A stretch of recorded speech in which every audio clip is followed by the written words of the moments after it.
Biafra was established on 30th May 1967 by Eastern Region Governor General Odumegwu Chukwuemeka Ojukwu, following a series of ethnic tensions and military coups after Nigerian independence in 1960 that culminated in 1966 anti-Igbo pogrom.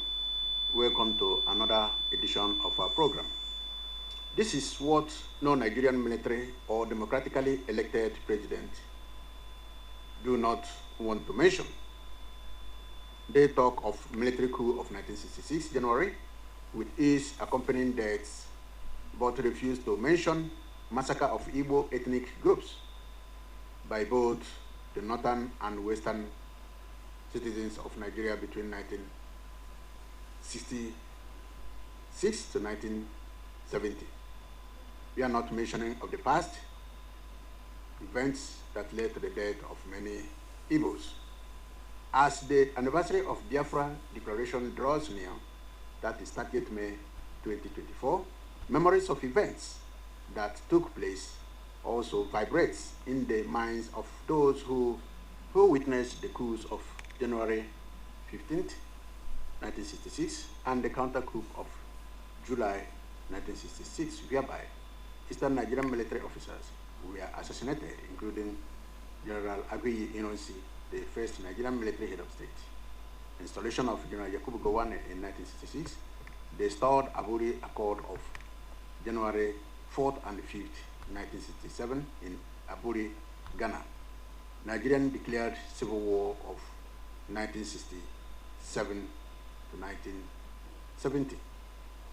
Such memories are remembered by Biafrans and well-wishers, teaming Biafran youths, vibrant restoration agitators, Nigerians, and the world at large. However, this forum now is not to recount totality of events of the war, but to debunk allegations of General Debunking Gowon against General Odumegwu Ojukwu, the People's General, who General Gowon alleged in 1970 in an interview acted in a cowardly way when he left for Ivory Coast before the Nigerian Civil War was brought to an end. There was no doubt that General Gowon and the Nigerian military officers were used by British Prime Minister Harold Wilson of UK, born in West Yorkshire, England, for economic purpose, the crude oil in southeastern Nigeria. Indeed, General Gowon mocked and criticized General Ojukwu for leaving Biafra before the end of Nigerian civil war against Biafra. Mocking General Ojukwu, I quote, "Ojukwu, the gallant chap, who said, 'I will fight till the last man.' Well, there were many men left behind when Ojukwu left the country. The fight continued for some time before it was finally brought to an end. Ojukwu exiled himself to Ivory Coast. However, General Gowon continued, Ojukwu ran away. Quote, 'How are the mighty fallen?' General Gowon knew and understood that Britain. Are they not the very people that rallied, defied, and spit on our face and told us that we can go to hell, we can do our worst, we can shoot down these aircrafts, and that will be the world opinion against us? And they mounted.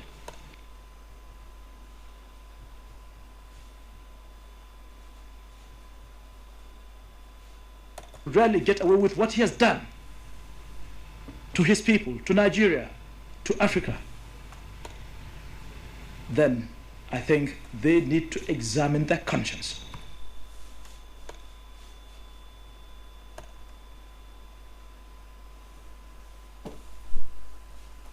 We could have thought, he's at least a man of courage. He didn't do a Hitler. Hitler took a poison, died, and ordered his body to be burned up.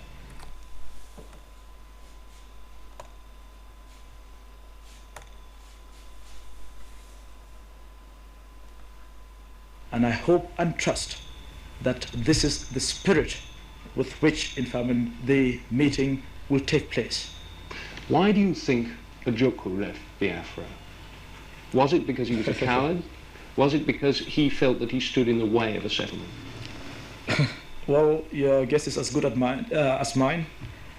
The foreign press that seem to know him better than we do, than I do, seem to give him all sort of excellent quality, so much above, in fact, the rest of us.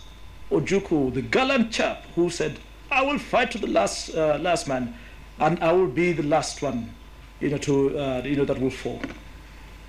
What a pity! And in such a cowardly way. If he has done a Hitler, probably we could have thought, in fact, he is at least a man of courage.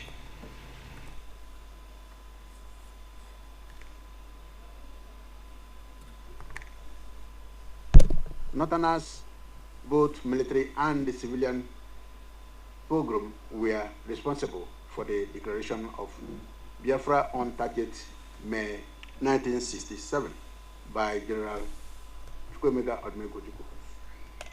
For peace to reign, there was a meeting held in Aburi, Ghana in January 1966 between January 4th and 5th. What people have to understand in this very program is the word inconsistency. Indeed, this was the first disclosure of inconsistency of a man holding the post of head of state of Nigeria. General Gowon chose element of inconsistency in all he did before he was removed as Nigerian head of state. But we will continue to find out one after the other. It was indeed that General Gowon renegated on the Aburi Accord or declaration they had in Ghana in 1967. It was this behavior that led to the civil war, which would have been averted had he, General Gowon, been a consistent man. When Ojukwu relayed the principles of the Aburi Accord to Nigerians and Biafrans, when he, General Gowon, were weighed down by his army of advisors from disclosing the contents of the Aburi. As a result, the young man with no experience, that is General Gowon, relied much on the third-party advice.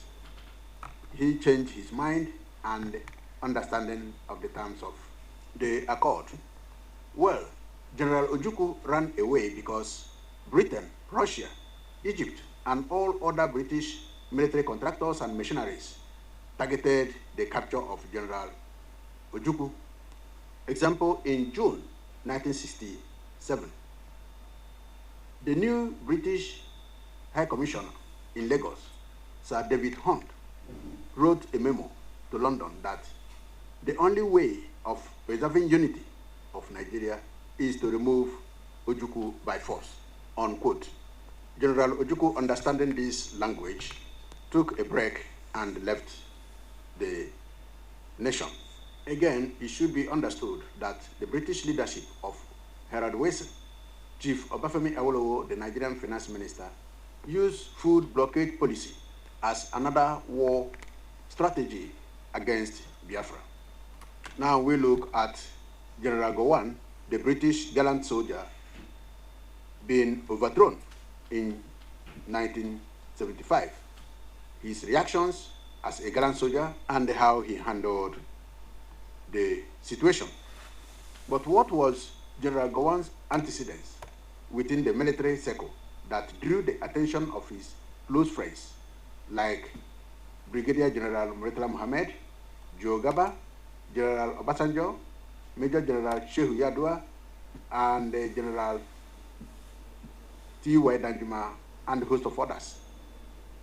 He was overthrown by the above-mentioned officers while he was on OAU meeting in 1975 for inconsistency and corruption.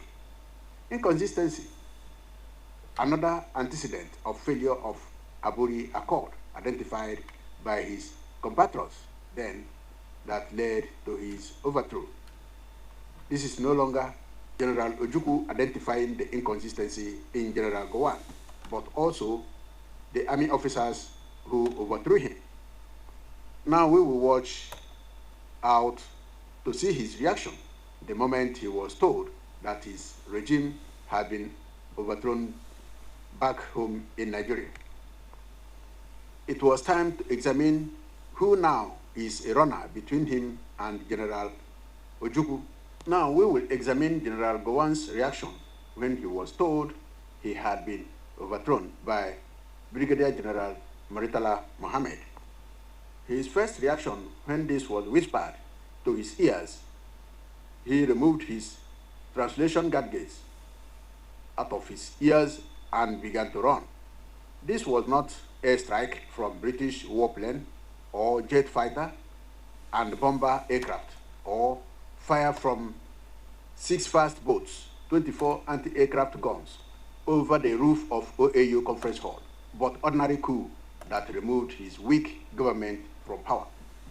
He drew attention when he began to run out of the OAU meeting hall, distracting ongoing program as if the coup plotters back home in Nigeria were pursuing him. This time it was related. How are the mighty falling? And the man who came with escorts to the meeting was running a lonely life.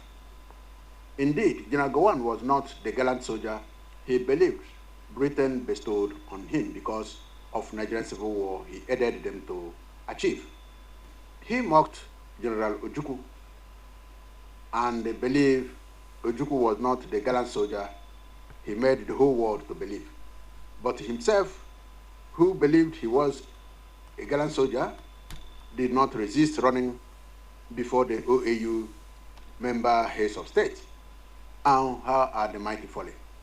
He exiled himself to Britain because he fought to protect UK oil businesses in Biafra land. Dinka and Bisala coup of 1976, February 13th, to restore and reinstate General Gowon back to the government as the world was made to understand, as the government of Olusegun Obasanjo proved and requested for his return back to Nigeria to answer some questions about his relationship with the coup plotters that led to the death of Brigadier General Murtala Mohammed. Returning back to Nigeria of both generals. General Ojukwu returned to Nigeria as a hero, while General Gowon realized that Nigerian leaders were half-educated. He decided to go back to the university, but was not welcomed as a hero when he returned back in Nigeria. As the declaration of the defunct Biafran Republic draws near, it is worthy to relay the significant and the silent points people ignore during the heydays. As the people remember the declaration of the nation of Biafra was approved by the People's Assembly, Nigerian government will not now always believe that the Biafra will be put under the carpet. It will not be put under the carpet anymore because it has grown. The blood of the Biafrans have overgrown the thinking of many leaders of Nigeria who believe that it will no longer be tenable as a nation. With this, we come to the end of this very program. Thanks for viewing and listening. Do not fail to subscribe to this channel, like, share, hit the notification bell, and leave your comment. Thank you and God bless you as you celebrate 57 years of Biafran Declaration. Remember, once again, do not forget to subscribe to this channel, share, hit the notification bell, and leave your comment. And God will bless you all. Bye.